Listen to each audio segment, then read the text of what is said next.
All right, y'all, what's going on? It's Combo Breaker 99. I'm back with another post-fight analysis video. All right, y'all, Denise Dynamite Kielholtz versus Ilara Joanne.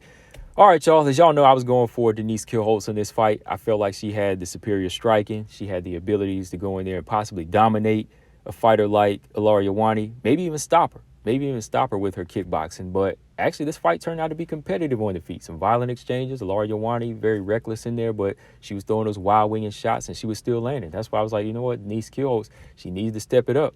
She needs to step it up with her striking. She needs to mix it up, set some traps, because Ilara Joanne, she can be stopped. She's been stopped like 2 times in her career, and I know that Denise Kielholtz has the power to do it. But a lot of these shots they were throwing were telegraphed. They both would step in and throw some violent shots. I think Denise Kielholtz, she needed to be a little bit more methodical in this fight. Set up some head kicks, set up those counter left hands in the pocket, one at a time to really do that damage. But they were just kind of going back and forth at times with shots. And Ilara Joanne, she had the edge with those takedowns. Now, granted, the takedowns didn't really do much, but I can see where the judges scored it. Because in my opinion, I feel like Denise Kielholtz won the fight. I thought she landed the more effective strikes throughout this fight, that kept her ahead. But when it comes down to it, I can see where she gave up the fight, because there were too many moments, on their ground where I was like, okay, Denise Kielholtz, you need to stop trying to go for these judo tosses, because you're going to give Ilara Joanne the advantage. Because like I said in one of my videos or streams, I said that Ilara Joanne is going to win this fight if she takes it to the ground. Honestly, I was just like, she's going to go for the ground in this fight, because she's not going to win completely on the feet. So Denise Kielholtz is going to have to utilize her takedown defense in this fight. Utilize the tie clinch and work the body, but she didn't do any of that. She was just coming forward with a lot of straight punches, but no kicks either. And when she would get to the clinch, she would use that judo toss, which is very dangerous against somebody with good grappling, because they'll get your back, right? Or they'll just do a quick scramble like Ilara Joanne did. So when it came down to it, Ilara Joanne, she edged it out by a split decision, which, like I said, I can understand why, because when the judges are looking at those even numbers of strikes, and then they see the fighter get the takedown, then they'll say, okay, that person with top control, they deserve the round, because, they got the most dominant position, right? So, yeah, I didn't see much work done in those positions, because the ref had to stand them up 2 times. So I was looking at more the effective damage and blows in this from Denise Kielholtz and just her outnumbering her. So, yeah, but still, it's no robbery in my opinion. I mean, real quick, looking back at the first round, right away, they both started throwing bombs, some really violent exchanges here from both fighters. They were just trying to go at it and, land big shots. And somebody like Denise Kielholtz, I thought she was going to score a knockout, because she landed a few good counter lefts on the inside, but Joanne, she was smart. She was stepping in and out. She was kind of fighting like Jennifer Maia here. She would circle, and then she would throw those wild winging shots. But it was Denise Kielholtz who was landing the sharper punches. She had the more technique, while Joanne was a little bit wild, but still landing, because Denise Kielholtz would not take her head off the line in this fight. So Joanne, to slow it down towards the end of the round, she started to fight more in the clinch here, trying to slow it down against the cage, because I think she knew she was getting outlanded and the power shots were hurting. So, she tried to go for that takedown, but Denise Kielholtz was able to stuff the first takedown and just keep the fight standing. And Denise Kielholtz, to me, won the first round with her striking, but it was close. It was still close. Second round, Denise, she was looking sharper with the left hooks. She was stepping back and landing those shots as Ilara Joanne would step in, and those straight right hands were landing on the money. But Joanne, man, every time she would step in with those combinations, she was not afraid. She was committed to them, throwing some wild winging shots. And every now and then they would scrape by and they would land square on Denise Kielholtz. Denise Kielholtz, to me, really needed like a good push kick, or, just a good calf kick, to create that measurement. So, she could score at the bottom and tear up that lead leg and slow down Joanne, and then step in with the shots, step in with the strikes. But she was so hung up on trying to trade punches here.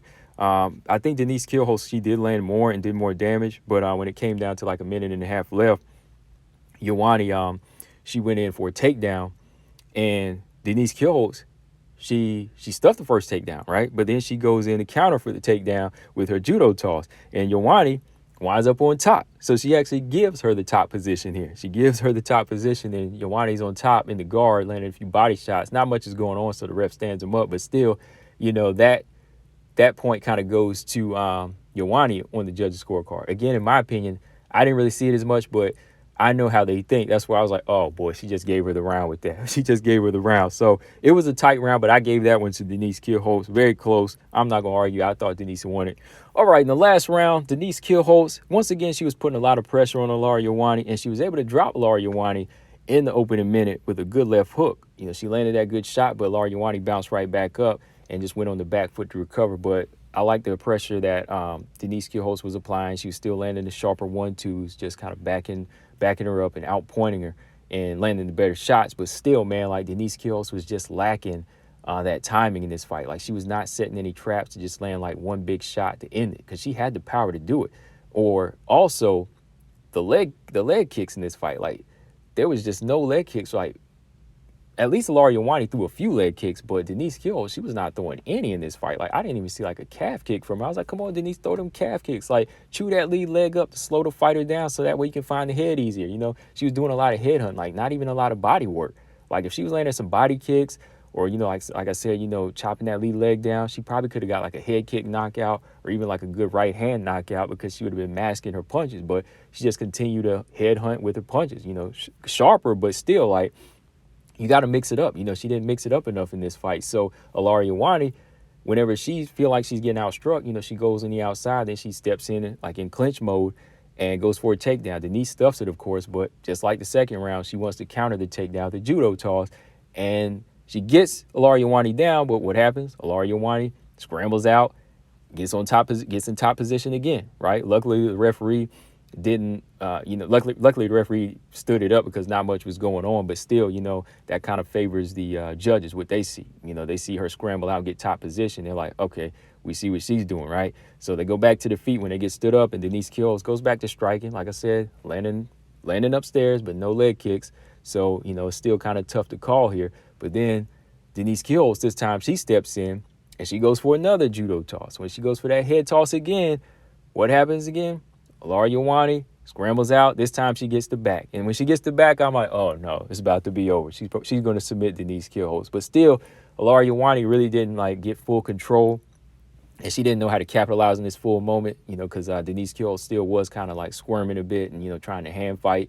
But Denise Kielholtz was in this dominant position for the rest of the round. And I was like, oh, she just gave up the round. So this is the fight. I think Kielholtz won the first 2 rounds, but with these takedown attempts and with her ending up in the dominant positions, Ilara Joanne, that is, she's probably going to edge it out here, which she did. She won round 2 and 3, right? So, like I said, not a robbery. I just thought Denise did enough, but I saw where she let it slip. I actually think she did better in the Juliana Velasquez fight than this one. This fight here, she was just very predictable. Denise Kielholtz was. She's predictable, and her ground game was really really reckless. Those judo tosses are very reckless against somebody like Ilara Joanne, who's been working on her grappling. Because when you toss somebody like that, you got to be prepared for them to slide out. So you got to know how to tighten up on that head, but also have that right leg tied into their left leg so they can't fully get around you and slide out and make that quick scramble. And then wrap that triangle around your body, right?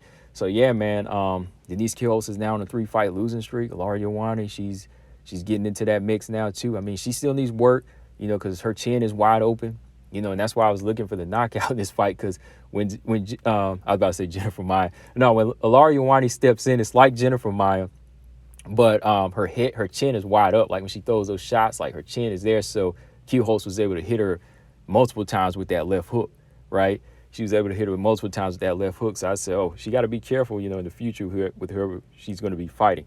So, yeah, she's moving up, though. Denise Kielholtz got to work on her ground game.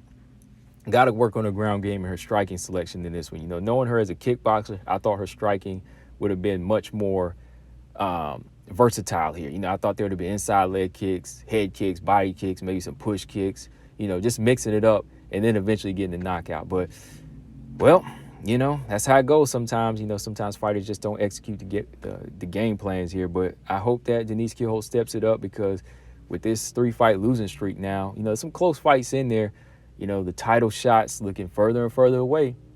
But, yeah, that's all I got on this one, guys. Let me know what y'all thought of the fight. Who did y'all have winning? Combo Breaker 99. I'm out. Subscribe. Peace.